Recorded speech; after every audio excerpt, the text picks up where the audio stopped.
So we need to define classical education. It's in a bit of a resurgence, you could even call it a comeback. Many books have been written from different vantage points, trying to explain all of this, and we could talk about it forever, but we'll settle for a high-level intro here.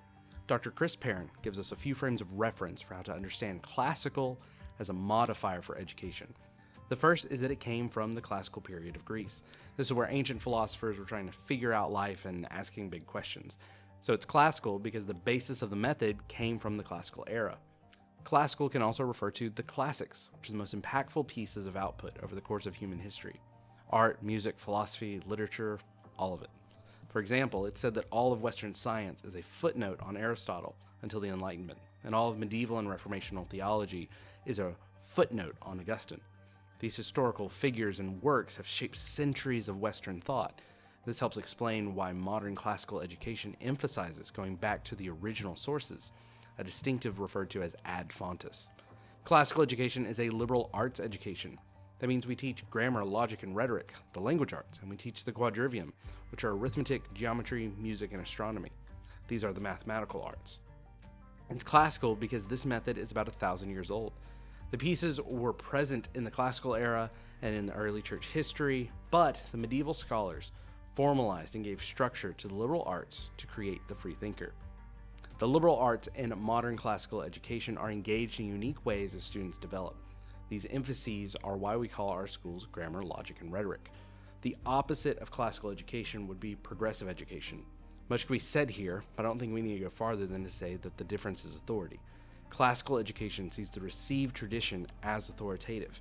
We need to conform to the wisdom of our predecessors to learn from them before we have the understanding needed to disagree with or to improve on their ideas. Progressive education does not value the ad fontes principle in a way that sufficiently exposes students to the great conversation that's progressed through the ages and has been received by us today. Perrin gives this statement as a condensed definition of classical education. Classical education is the authoritative, traditional, and enduring form of education, begun by the Greeks and the Romans, developed through history, and now being renewed and recovered in the 21st century. Here's how we make Rose City's education classical. Number 1, your students' education will spiral and web. This means grades 1, 5, and 9 focus on ancient history, grades 2, 6, and 10 focus on medieval history, grades 3, 7, and 11 focus on the Reformation and the growth of nations. Lastly, grades 4, 8, and 12 look to the modern era.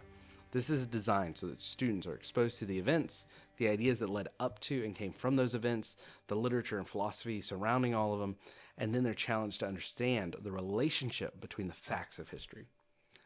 Lastly, they are prepared to communicate their own understanding about it.